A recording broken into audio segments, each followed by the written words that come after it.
ونعوذ بالله من شرور أنفسنا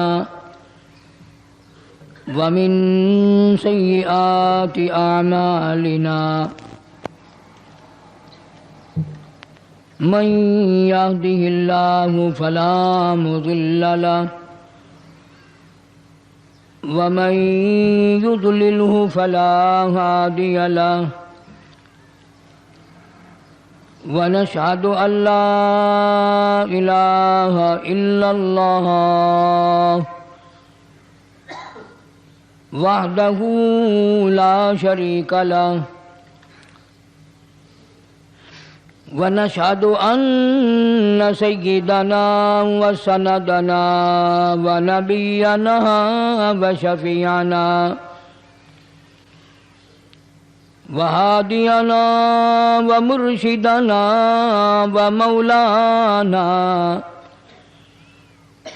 ومولانا محمدا عبده ورسوله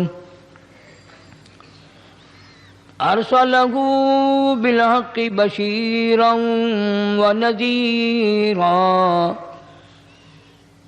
صلى الله تعالى عليه وعلى آله وأصحابه وأزواجه وذرياته وبارك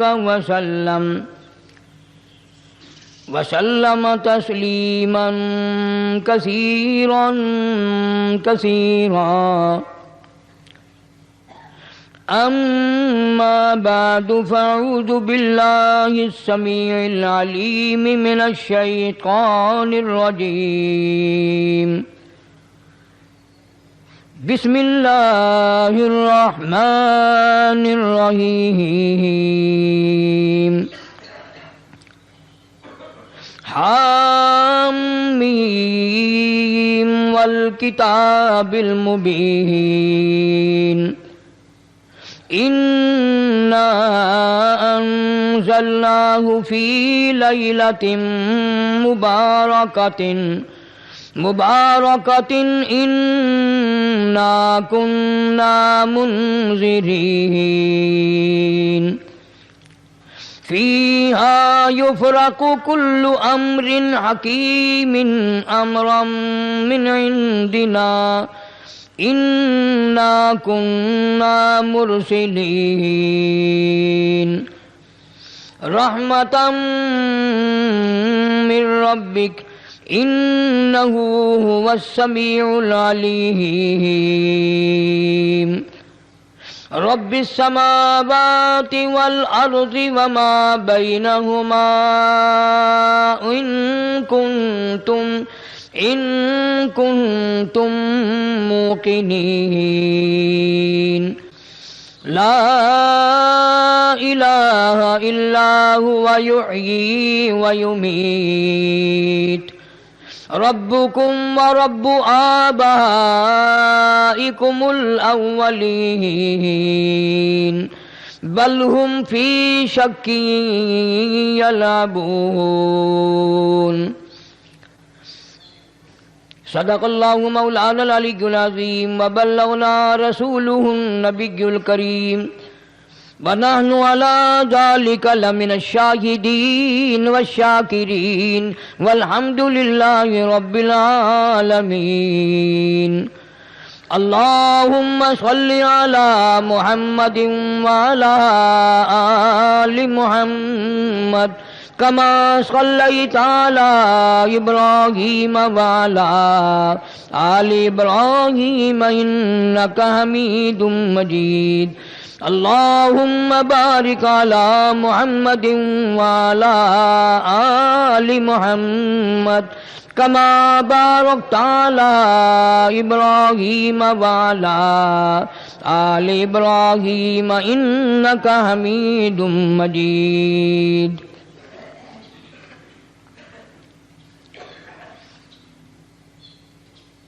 قرآن کریم کی یہ آیات سورہ دخان 25ویں پارے کی چند آیات ہیں. پروردگار عالم نے اپنے بندوں کی ہدایت کے لیے، ان کی بخشش کے لیے، ان کی مغفرت کے لیے، اپنے بندوں کی نجات کے لیے مختلف طریقے فرما دیے، بہانے بنا دیے۔ کبھی رمضان المبارک لا کے دے دیا کہ تم نے 11 مہینے گناہ کر کے اتنی بڑی گناہوں کی گٹھڑی بنا لی کہ زمین و آسمان کا خلا پر کر دیا، تیرے گناہ پہاڑ سے بڑھ گئے، تیرے گناہ سمندر کے قطروں سے بڑھ گئے، تیرے گناہ ریت کے ذرات سے زیادہ ہو گئے، تیرے گناہ درختوں کے پتوں سے تجاوز کر گئے، تیرے گناہ آسمان کے ستاروں سے آگے نکل گئے۔ فرمایا ٹھیک ہے، یہ سب کچھ درست ہے، لیکن میں نے اپنی رحمت کی بارش والا مہینہ رمضان المبارک تجھے دے دیا، آنا تیرا کام ہے، سر جھکانا تیرا کام ہے، تیرے سارے گناہوں کو ایک سیکنڈ میں معاف کرنا یہ میں پروردگار کا کام ہے۔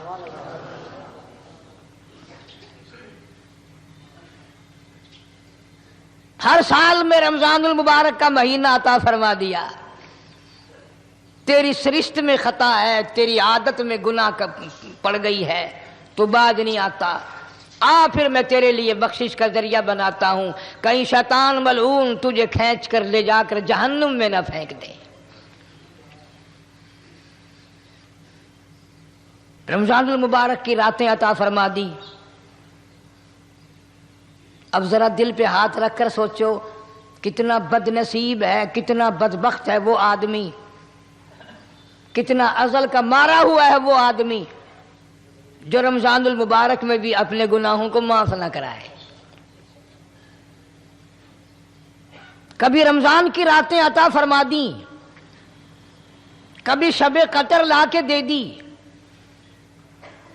کبھی معراج والی رات عطا فرما دی، کبھی نبی پاک صلی اللہ علیہ وسلم کی تشریف آوری والی رات عطا فرما دی، کبھی شب برات لا کر دے دی۔ جتنے تو گناہ کرتا جاتا ہے معافی بھی مانگتا جانا، میرا بن کے رہ، میرا بندہ بن کے رہ۔ اس لیے کہتا ہے نا وہ تو مائل بکرم ہے، کوئی سائل ہی نہیں، وہ ہر وقت دینے کے لیے تیار ہے، کوئی مانگنے والا بھی ہو۔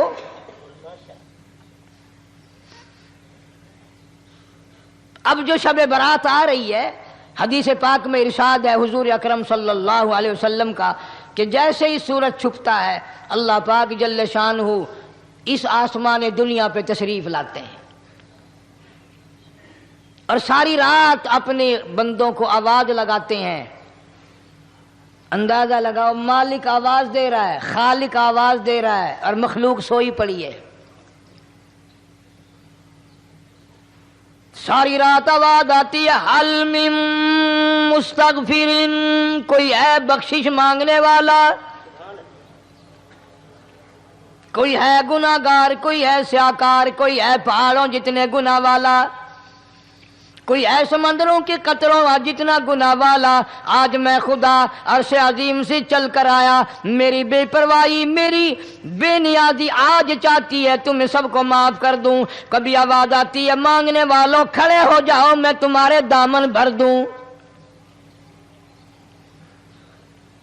فرمایا حل من مستغفرین، طرح طرح کے گناہگاروں اور سیاکاروں اپنے گناہوں پہ معافی کا سوال کرو، میں نے یہ رات تمہیں اسی لیے دی ہے، نجات کی رات ہے، چھٹکارے کی رات ہے، بخشش کی رات ہے۔ کروڑوں لوگوں کو آج دوزخ سے نکال کر جنت کا داخلہ عطا فرمائیں گے۔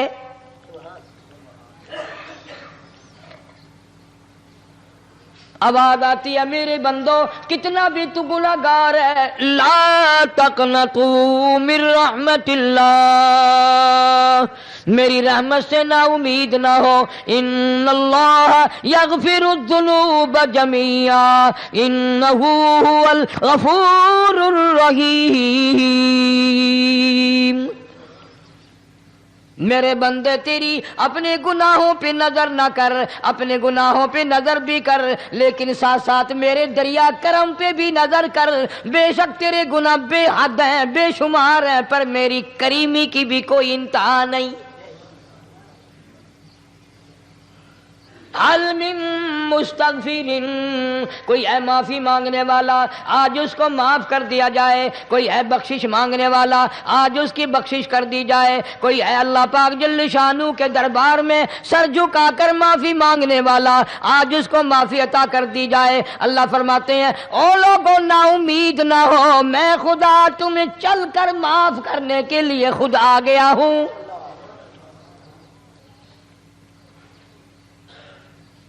مگر آج کے مسلمان کا اللہ کے قرآن پہ یقین کوئی نہیں، مدنی کریم صلی اللہ علیہ وسلم کے فرمان پہ یقین کوئی نہیں، اللہ کے قرآن پہ یقین کوئی نہیں۔ اللہ تو اتنا بڑا مہربان ہے، گناہ بخشنے کے لیے کریمی کی بارش برسا رہا ہے، دریائے کرم بہا رہا ہے۔ ادھر ہم نے رسمیں چلا دی، پٹاخے چلائیں گے، گولے چلائیں گے، آسمان کی طرف بچے آگ اڑائیں گے، اور معصوم بچے یہ کہیں گے الہی ہمارے ماں باپ جنت کے قابل نہیں، ہمارے ماں باپ نعمتوں کے قابل نہیں، ہمارے ماں باپ جنت کے عیش آرام کے قابل نہیں، ہمارے ماں باپ بخشش اور آرام کے قابل نہیں، ہمارے ماں باپ کو تو اس طرح کا دے پڑاخ کر کے گولا چھوڑ دیا۔ یا اللہ میری ماں کو بھی میرے باپ کو بھی جہنم کے انگارے عطا کرنا۔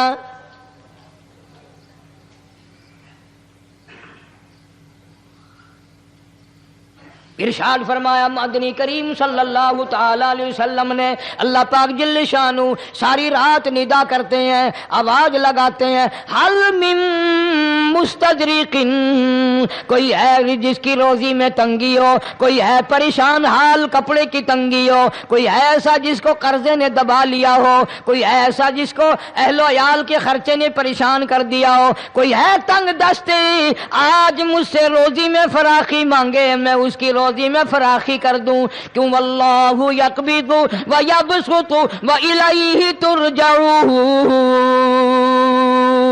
اور زمین پہ نظر نہ کر، دکان پہ نظر نہ کر، نوکری پہ دفتر پہ نظر نہ کر۔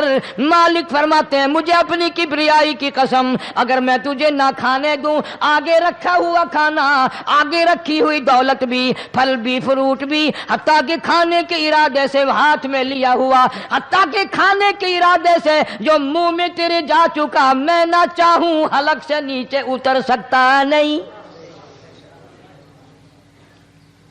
تش والی رات آ گئی، چھٹکارے والی رات آ گئی، بری ہونے والی رات آ گئی۔ فیہا یفرق کل امر حکیم امرا من عندنا انا کنا مرسلین۔ اللہ فرماتے ہیں پروردگار عالم نے اسی رات میں فیصلے فرمانے ہوتے ہیں۔ فیصلوں والی رات آ گئی، لوگوں کو کہتے ہوئے سنا بھی ہوگا اور بھگتے بھی ہوں گے۔ پہلے مقدمہ چلتا رہتا ہے، چلتا رہتا ہے، چلتا رہتا ہے، پھر اخیر میں آ کر کے لوگوں کو اندازہ ہو جاتا ہے کہ یہ فیصلے کی تاریخ ہے، تو اس پہ بڑی کوشش کر کے جاتے ہیں بھائی ذرا پہلے پہنچو، فیصلے کی تاریخ ہے۔ تو شب برات فیصلے کی تاریخ ہے، فیصلہ ہوتا ہے۔ اللہ پاک جل شانہ فرماتے ہیں لوگوں پورے سال میں جتنی روزی ملنی ہے اس کا فیصلہ اس رات میں۔ کس کو کتنی روزی ملنی ہے، کس کو کتنا رزق ملنا ہے، کتنا منافع ملنا ہے، کتنا گھاٹا ملنا ہے، پورے سال کا ایک ایک دانہ، ایک ایک گھونٹ پانی کا، کسی اور چیز کا لکھ دیا جاتا ہے، مقرر کر دیا جاتا ہے۔ اسی رات میں اگلی رات تک، اگلے سال کی اس رات تک جتنے لوگوں کو مرنا ہوتا ہے، جتنوں کی موت آنی ہوتی ہے، بجٹ بنا کر حضرت اسرائیل علیہ السلام فرشتے کے حوالے کر دیا جاتا ہے۔ اس ڈر سے عبادت کرنا، یہ سوچ کر کہ آج کی رات میں ممکن ہے میرا بھی اس بجٹ میں موت والے میں نام آ گیا ہو، اور اگلے سال یہ رات پتہ نہیں مجھے آئے گی کہ نہیں۔ کیونکہ ارشاد فرمایا مدنی کریم صلی اللہ تعالی علیہ وسلم نے، او لوگوں تمہیں معلوم نہیں دنیا کا نظام اتنا غلط ہو جائے گا، معاشرہ اتنا بگڑ جائے گا، قوم اتنی تباہ ہو جائے گی، صبح کو آدمی اچھا بھلا مومن ہوگا، مسلمان ہوگا، شام کو موت آئی تو جنازہ کافر کا اٹھ رہا ہوگا۔ ارشاد فرمایا مدنی کریم صلی اللہ تعالی علیہ وسلم نے، او لوگوں میری امت پہ ایک وقت ایسا آئے گا، میری امت اتنی بگڑ جائے گی، انہیں کسی چیز کی پہچان بھی نہیں رہے گی، شناخت بھی نہیں رہے گی، یوں ہی بکواس کرتے مر جائیں گے۔ ارشاد فرمایا محمد عربی صلی اللہ تعالی علیہ وسلم نے، او لوگوں کئی مرتبہ ایسا ہوتا ہے ایک آدمی کوٹھی بناتا ہے، بنگلہ بناتا ہے، لیکن اس کو یہ پتہ بھی نہیں ہوتا روپیہ میرا لگنا ہے، بنوانا میرے ذمے ہے، ایک رات کا بسیرا بھی مجھے اس مکان میں نصیب نہیں۔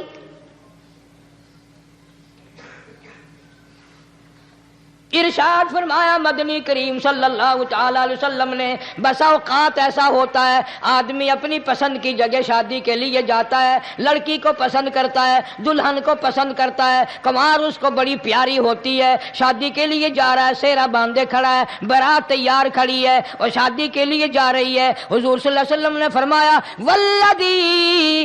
والذی نفسی بیدی محمد صلی اللہ علیہ وسلم فرماتے ہیں مجھے اس مالک کی قسم ہے جس کے قبضے میں میری جان ہے، حالانکہ ان ساری باتوں کے سوا اس غریب کو یہ پتہ بھی نہیں جس کے لیے قدم قدم پہ سکھ رہا ہوں، جس کے لیے قدم قدم پہ مر رہا ہوں، جس کی شکل دیکھنے کے لیے تیار ہوں، جس کے دیدار کے لیے رات دن مارا مارا پھرتا ہوں۔ شادی بھی ہو جائے گی لیکن شادی کے بعد بھی ایک آنکھ سے دیکھنا بھی، ہاتھ لگانا بھی میرے نصیب میں نہیں، پہلے ہی موت آ جائے گی۔ کتنے سالوں کی بات ہے، وہاں لاہور راوی روڈ پہ میں ٹھہرا ہوا تھا، برابر کی ایک کوٹھی میں شادی تھی، فیصل آباد برات گئی شادی کے لیے، بڑی دھوم دھام، بڑا گانا بجانا، کھانا پکانا، انتظار ہو رہا ہے واپسی کا، دلہن آئے گی، یہاں سامان رکھیں گے، یہاں جہیز رکھا جائے گا، یہاں کھانا پینا ہوگا، بڑی شدت سے انتظار ہے، بڑا انتظار ہے، شوق ہے، ناچنا گانا کود ناچ ہو رہا ہے سب کچھ۔ شام کے 6 بجے بجائے دلہن آنے کے، بجائے جہیز آنے کے، بجائے زیور آنے کے، گھر کے بمیں دلہا بمیں دلہن بمیں بھائی ماں باپ 11 آدمیوں کی چھیچڑے اور بوٹیاں بن کر آ گئی۔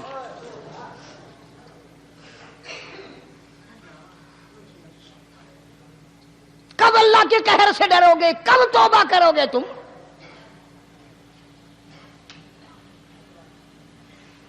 پچھلے سال اس رات میں ہزاروں لاکھوں دنیا پہ تھے، آج قبروں میں پڑے ہیں، نہ جانے اگلے سال میرا تیرا کیا حال ہوگا۔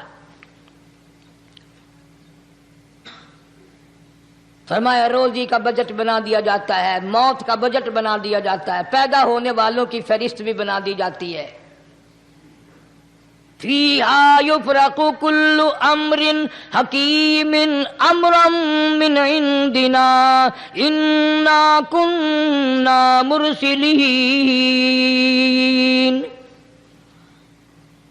بڑے بڑے فیصلے ہوتے ہیں، بڑے بڑے اللہ پاک جل شان اس رات میں فیصلے فرماتے ہیں۔ جب فیصلے اس نے کرنے ہیں تو ہمیں اس کے اور قریب ہو جانا چاہیے، اور اس کے نزدیک ہونا جانا چاہیے، اور اس سے معافی مانگنی چاہیے، اور اس کے قریب ہو کر اس سے لپٹ جانا چاہیے تاکہ ہمیں زیادہ سے زیادہ ملے۔ ایک حدیث پاک میرے ذہن میں آئی ہوئی ہے، مختلف روایتوں سے 3 صحابہ سے روایت ہے، حضرت علی رضی اللہ تعالی عنہ، اماں عائشہ صدیقہ رضی اللہ تعالی عنہا، حضرت ابو موسیٰ اشعری رضی اللہ تعالی عنہ، مختلف طریقوں سے مختلف لفظوں سے 3 صحابہ سے یہ روایت ہے۔ جناب عائشہ صدیقہ رضی اللہ تعالیٰ عنہ فرماتی ہیں میں سوئی ہوئی تھی، نبی پاک صلی اللہ علیہ وسلم میرے ساتھ ہی سوئے ہوئے تھے، اچانک چپکے سے اٹھے، آہستہ سے دروازہ کھولا، باہر تشریف لے گئے۔ میرے دل میں آیا آج باری تو میری تھی، پتہ نہیں کسی اور بیوی کے یہاں چپکے سے تشریف لے گئے۔ میں باہر نکلی، میں نے دیکھا دور جا تشریف لے جا رہے ہیں، میں بھی پیچھے پیچھے ہو لی۔ رات کا وقت تھا، کالی کملی والا صلی اللہ علیہ وسلم سیدھے جنت البقیع کے قبرستان میں تشریف لے گئے۔ حضرت عائشہ فرماتی ہیں رضی اللہ تعالی عنہ، جیسے ہی محمد کریم صلی اللہ علیہ وسلم نے رحمت والی جھولی پھیلائی، ہاتھ پھیلائے اور امت کے لیے دعا مانگنی شروع فرمائی، فرمایا میں بھی پیچھے کھڑی ہو کر ہاتھ پھیلا کر دعا مانگتی رہی، آہستہ آہستہ آمین کہتی رہی۔ اتنی لمبی دعا مانگی، اتنی لمبی دعا مانگی، ہماری اماں کہتی ہیں کہ میرے ہاتھ دکھ گئے، میں نے 3 مرتبہ ہاتھ چھوڑے اور 3 مرتبہ ہاتھ دعا کے لیے اٹھائے۔ اتنا مانگا امت کے لیے اس رات میں، یہی رات تھی شعبان کی 15ویں رات۔ فرماتی ہیں جب واپس ہونے لگے، چونکہ میں لڑکی تھی میں نے دوڑ لگائی تو میں اپنے حجرے میں سرکار دو عالم صلی اللہ علیہ وسلم سے پہلے ہی پہنچ گئی۔ پھر آپ تشریف لے آئے تو مجھے فرمانے لگے تیرا سانس کیوں چڑھ گیا؟ یہ تو تجھے سانس ایسے چڑھا ہوا جیسے کہیں سے دوڑ کے آئی ہو۔ فرماتی ہیں ہماری اماں طیبہ طاہرہ رضی اللہ تعالی عنہا، فرمانے لگی آقا آپ کی دعا میں میں بھی تو شریک تھی، آپ جو وہاں دعائیں مانگ رہے تھے مغفرت کی، بخشش کی، تو میں بھی تو شریک تھی، میں بھی آہستہ آہستہ آمین کہہ رہی تھی، پھر آپ سے پہلے دوڑ کر میں گھر میں آ گئی۔ اب اگلی بات اصل میں ذکر کرنا چاہتا تھا میں کہ یہ ہے وہ روایت 3 صحابہ سے، 1 صحابیہ سے، 2 صحابہ سے۔ فرمایا عائشہ میں کیسے نہ مانگتا، توجہ کرنا، میں کیسے نہ مانگتا، میں کیسے نہ روتا، میں کیسے نہ عاجزی کرتا، میں کیوں نہ رحمت والی جھولی پھیلاتا۔ تجھے معلوم نہیں آج کی جو شب برات کی رات ہے، قبیلہ کلب کے بکریوں بھیڑوں کے جسم پہ جتنے بال ہیں ان بالوں سے بھی زیادہ لوگوں کی آج بخشش ہونی ہے۔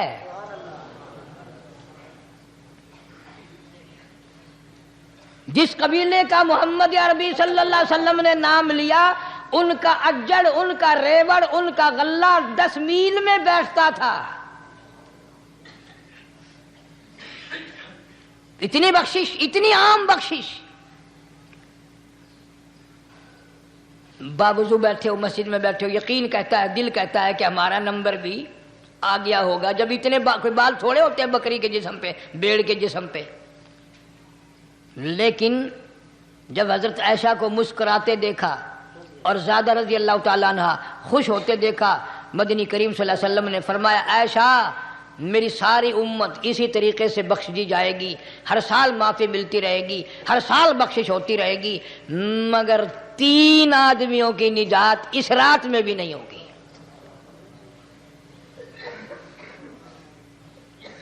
3 قسم کے آدمیوں کی بخشش اس رات میں بھی نہیں، رحمتوں بھری رات میں بھی نہیں، مغفرت والی رات میں بھی نہیں۔ اتنے بڑے ریوڑ کے بکریوں بھیڑوں کے جسم پہ جتنے بال ہیں ان سے زیادہ لوگوں کو معافی مل گئی، مگر 3 پھر بھی رہ جائیں گے۔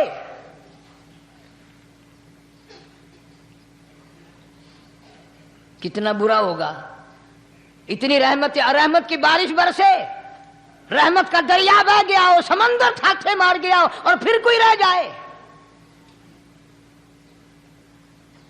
فرمایا رحمتا من ربک انہ هو السمیع العلیم۔ میں رب کی رحمت برس رہی ہے، میں رب کی رحمت کی بارش ہو رہی ہے، جھولیاں پھیلاؤ، چادریں بچھا کر گٹھڑیاں بنا لو، یقین کی دولت اپناؤ، انہ هو السمیع العلیم۔ پر یقین دیکھوں گا ان کا اسباب پہ کتنا یقین ہے، مجھ خدا پہ کتنا یقین ہے، میں ان کو اچھی طرح سے دیکھوں گا۔ 3 آدمیوں کی پھر بھی نجات نہیں۔ سب سے پہلا کون؟ فرمایا الا من اشرک باللہ،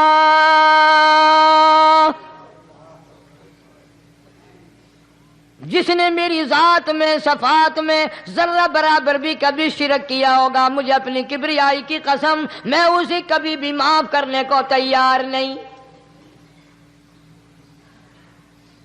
خوب یاد کر لو قبر پرستوں، قبروں کی مٹی چاٹنے والوں، یاد کر لو پیروں فقیروں کا تھوک چاٹنے والوں، یاد کر لو نیچے جھک کر کے سلام کرنے والوں، یاد کر لو اس کو کوئی کامیابی نہ سمجھو۔ قرآن مجید ہے صاف اعلان کر دیا رحمتاً من ربک، قبروں والوں کے پاس کوئی شے نہیں، میرے پاس آؤ، رحمت میرے پاس ہے۔ انہ هو السمیع العلیم، تمہارے ارادوں کو، تمہاری نیتوں کو، تمہاری آرزوؤں کو میں اچھی طرح سے جانتا ہوں، جو ارادہ کرو گے وہ بھی جانتا ہوں، جو منہ سے زبان ہلاؤ گے میں خدا اچھی طرح سنتا ہوں۔ شرک کرنے والے کے لیے کوئی نجات نہیں۔ 1,24,000 رسول، پیغمبر، نبی، حضرات انبیاء کرام علیہ الصلوۃ والسلام خدا کی قسم قیمے بن گئے۔ ایک ایک دن میں یہودیوں نے 70 نبیوں کی گردنیں کاٹ دیں، ذبح کر دیا نبیوں کو، مگر اللہ کی توحید کا دامن نہیں چھوڑا، خداوند کریم کی توحید پرستی کی۔ فرمایا الا من اشرک باللہ، شرک کرنے والے کی کوئی نجات نہیں، ان الشرک لظلم عظیم، اللہ فرماتے ہیں شرک بہت بڑا ظلم ہے۔ سیدنا معاذ بن جبل رضی اللہ تعالی عنہ حضور صلی اللہ علیہ وسلم کے ساتھ سواری پہ سوار ہیں، 3 مرتبہ فرمایا یا معاذ یا معاذ، 3 مرتبہ ارشاد فرمایا یا معاذ، عرض کیا لبیک و سعدیک، میں حاضر ہوں، 3 مرتبہ دہرایا، خوب متوجہ کر کے پھر فرمایا لا تشرک باللہ، میرے معاذ یمن کا میں تجھے گورنر بنا کر کے بھیج رہا ہوں، اللہ کی ذات میں صفات میں کسی کو شریک نہ بنانا، ان قتلتا او حرقتا، چاہے تجھے جلا دیا جائے یا قتل کر دیا جائے، شرک کرنے کی ہرگز اجازت نہیں۔ ایک تو مشرک ہو گیا جس کی اس رات میں بھی نجات نہیں، لیکن اپنے آپ کو مشرک کون سمجھتا ہے؟ کوئی بھی نہیں۔ جتنا شرک کرنے والا وہ تو کہتا ہے سب سے زیادہ عبادت گزار میں ہوں، فلاں بزرگ کی قبر پہ میں گیا چڑھاوا چڑھانے، اور فلاں کی قبر پہ میں سلام بھرنے گیا، میرے جیسا خوش نصیب کوئی آدمی ہے؟ میری زبان میں شاید تمہیں سمجھ نہ آئے، بابا بلے شاہ قصوری رحمت اللہ علیہ بہت بڑا نیک آدمی گزرا ہے، اپنی زبان میں کہتا علم نالو علم نالو اشراف نہیں ہوندے جڑے ہوندن ذات کمینے، علم نالو اشراف نہیں ہوندے جڑے ہوندن ذات کمینے، او پتل پلیت سونا نہیں بندا، پتل پلیت سونا نہیں بندا، توڑ جڑیے لال نگینے، شوم کلو خیرات نہیں ملدی، تڑے ہون مال خزینے، بلے شاہ بن توحید جنت نہیں ملدی، توڑے مریے شہر مدینے، بلے شاہ بن توحید جنت نہیں ملدی، توڑے مریے شہر مدینے۔ بابا بلے شاہ نے فیصلہ کر دیتا جڑا بندہ شرک کردا ہے، جڑا بندہ بدعت دی لعنت دے اندر گرفتار ہے، وہ پاویں مدینے مرے جنت دا حقدار کوئی نہیں۔ اب ایک لفظ سے ہی چلے گئے نا کروڑوں لاکھوں کہ شرک کی کرنے والے کی نجات نہیں۔ کوئی لکڑی کے ساتھ شرک کرتا ہے، کوئی پتھر کے ساتھ شرک کرتا ہے، کوئی درخت کے ساتھ شرک کرتا ہے، سینکڑوں قسمیں ہیں شرک کی۔ اور ایک اور بتاؤں، شرک وہی کرے گا جس کی سمجھ میں خدا نہ آیا، جس کو لا الہ الا اللہ محمد الرسول اللہ صلی اللہ علیہ وسلم سمجھ میں آ گیا، پھر اسے شرک کرنے کی کبھی نوبت آئی نہیں۔ یہاں تمہارے اس ملتان شہر میں ہزارہ سال پہلے کی بات، راجہ دیوان کی حکومت ہے، تاجر لوگ مسلمان آئے ملتان میں، کاروبار کیا، اچھا کاروبار دکھایا، بے ایمانی نہیں کی، ہیرا پھیری نہیں کی، ٹھگی نہیں ماری۔ راجہ دیوان کا بیٹا مسلمان ہو گیا، لا الہ الا اللہ محمد الرسول اللہ کلمہ پڑھ کر۔ راجہ کو بڑا دکھ ہوا کہ اسلام میرے گھر میں آ گھسا، ایمان قرآن میرے گھر میں آ گیا۔ اس نے بڑے بڑے شہروں سے بڑے بڑے ہندو بلائے، بڑے بڑے پنڈت بلائے، سادھو بلائے، جوگی بلائے، سمجھاؤ مسئلہ ہو گیا۔ لیکن یاد رکھو، جس کے دل میں لا الہ الا اللہ محمد الرسول اللہ اتر گیا ہو، نکالنے والی تو پوری دنیا میں کوئی طاقت ہے نہیں نا۔ کتنا ہی زور لگاؤ، کتنی طاقت بناؤ، نہیں نکال سکتا۔